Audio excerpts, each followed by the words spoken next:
సభాధ్యక్షులు ప్రముఖ వైద్యులు ఆలా వెంకటేశ్వరరావు గారు, గురుతుల్యులు లక్ష్మణరావు గారు,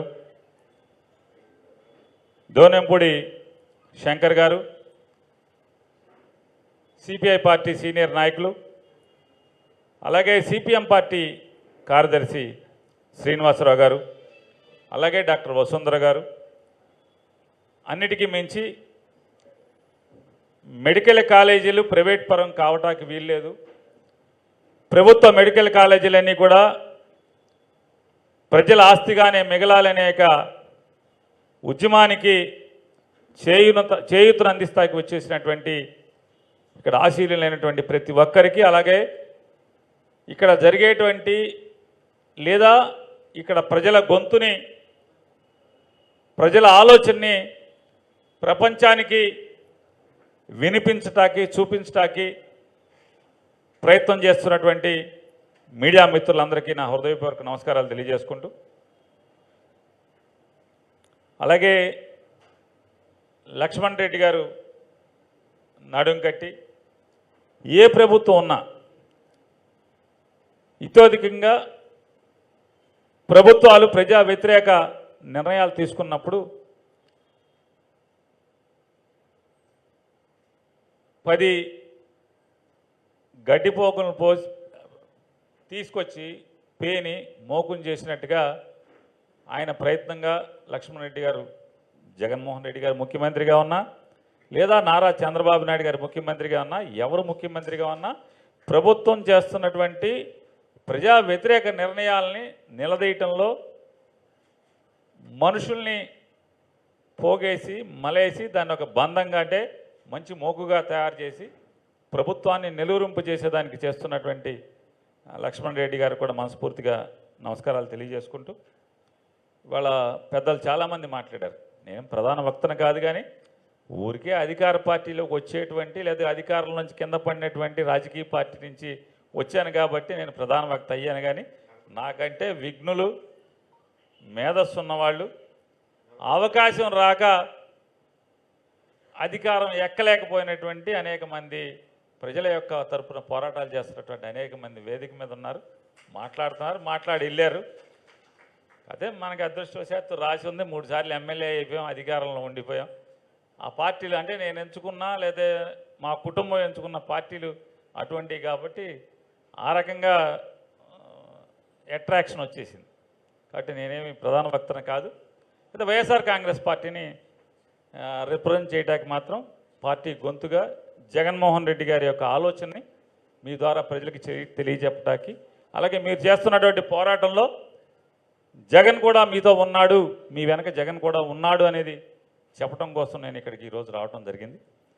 ఇవాళ 1923 నుంచి జగన్ గారు చెప్తారు, 1923 నుంచి ఆంధ్రప్రదేశ్ రాష్ట్రంలో, అంటే విడిపోయినటువంటి ప్రస్తుతం మనకు ఉన్నటువంటి ఈ 13 పాత జిల్లాల యొక్క ఆంధ్రప్రదేశ్ రాష్ట్రంలో ఉన్నటువంటి ప్రభుత్వ మెడికల్ కాలేజీలు 11 మాత్రమే. 11 మెడికల్ కాలేజీలు అయితే మరొకటి ఉంది కదా 12, అంటే అది వెంకటేశ్వర స్వామిది, అది మంద కాదు. అది భక్తులు డబ్బులతో నడిచేటువంటి college Venkateswara Sri Padmavathi medical college అది.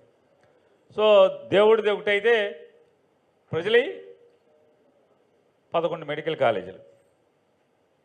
మరి మిగతా మెడికల్ కాలేజీలు లేవా అంటే, మిగతా మెడికల్ కాలేజీల కింద లెక్క చూడరా అంటే ఉన్నాయి. అవన్నీ డబ్బు ఉన్నోళ్ళే వ్యాపారం కోసం చదువుని అమ్మేటువంటి, చదువుని వ్యాపారంగా మలుచుకుని పెట్టుబడి పెట్టినటువంటి ధనికులచే స్థాపించబడినటువంటి అది ఒక వ్యాపార సంస్థ. అది దాన్ని మనం ప్రజాస్తి కింద లెక్క పెట్టాకి లేదా ప్రజల కోసం డాక్టర్లను తయారు చేస్తుందనేది మనం నమ్మలేని పరిస్థితి. ఎందుకంటే దానిలో కొంత శాతం మాత్రమే తక్కువ ఫీజులకి లేదా ప్రభుత్వంచే గుర్తించబడినటువంటి ఎగ్జామ్లో పాస్ అయినటువంటి వాళ్ళకి ఇచ్చేటువంటి సీట్లు తక్కువ మాత్రమే ఉంటాయి. మిగతా అన్నీ కూడా ఇప్పుడు 3 కోట్లకో ఎంతకో వెళ్ళిపోయినట్టుంది మార్కెట్ రేటు.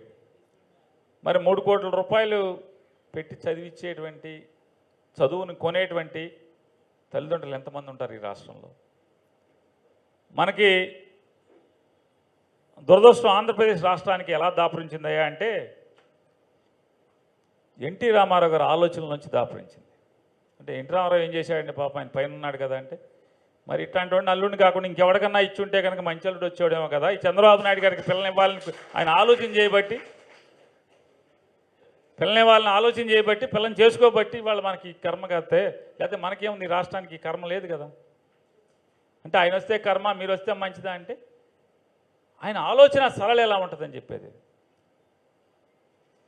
ఏ రోజు కూడా ప్రభుత్వం అయితే బాగా చేస్తుంది, ప్రభుత్వ సంస్థలు అయితే మాత్రమే బాగా పనిచేస్తాయి, ప్రభుత్వం చేత నడపబోయి ప్రజల కోసం నడపబడేటువంటి సంస్థలు మాత్రమే ఈ రాష్ట్రానికి దేశానికి అవసరమని ఏనాడు కూడా నమ్మినవాడు కాదు. చంద్రబాబు నాయుడు గారు ఎప్పుడు కూడా ప్రభుత్వ సంస్థలు సర్వనాశనం, ఈ దేశానికి అరిష్టం, ఈ రాష్ట్రానికి అరిష్టం అని చెప్పి ఆలోచించేటువంటి వ్యక్తి. అసలు ఆయన ఆలోచన ఎలా ఉంటుందంటే ఆంధ్రప్రదేశ్ ప్రభుత్వంలో లేదా దేశ ప్రభుత్వంలో భారతదేశ ప్రభుత్వంలో ప్రభుత్వ ఉద్యోగులు అనేది ఉండటమే దరిద్రం అనుకుంటాడు ఆయన. నువ్వు నీ ఇష్టం వచ్చినట్టు మాట్లాడుతున్నావు చంద్రబాబు నాయుడు గురించి. నేను చెప్పలా, చంద్రబాబు నాయుడు గారే ఏరి కోరి తన మనసులో మాట అనే పుస్తకంలో రాసుకున్నాడు ఆయన. నేను చెప్పలేదు, చంద్రబాబు నాయుడు గారే తన మనసులోని ఆలోచనలన్నీ కూడా క్రోడీకరించి ఒక పుస్తకంగా మనకు అందించాడు ఆయన. నేను ఇది నా ఆలోచనలు ఇది అని చెప్పని ఆయన ముఖ్యమంత్రిగా రామారావు గారిని పడేసిన తర్వాత 2004 వరకు ఆయన ముఖ్యమంత్రిగా చేసి అసలు ఎన్ని గవర్నమెంట్ ఫ్యాక్టరీలు అమ్మేశాడో. సాధారణంగా మనకు ఆ ఫ్యాక్టరీతో లాస్ వస్తుంది, లాభం లేదు, ఏం చేయాలి? అయితే ఎవరికన్నా లీజుకి ఇస్తాం, లేదా దాంట్లో ఉన్న సామాన్ అంతా కూడా పైది స్క్రాప్ కింద ఎవడోడు మీరు కొనుక్కోండి అమ్ముతాం, ఆ స్థలం మన కింద అట్టు పెట్టుకుంటాం. ఈయన స్థలంతో సహా స్థలము, మెషినరీ, ఫ్యాక్టరీ మొత్తాన్ని కలిపి ఆ విలువలో అంటే ఆస్తి విలువలో పావలాకి 15 పైసలకి 20 పైసలకి వ్యాపారస్తులకి అమ్మేశాడు.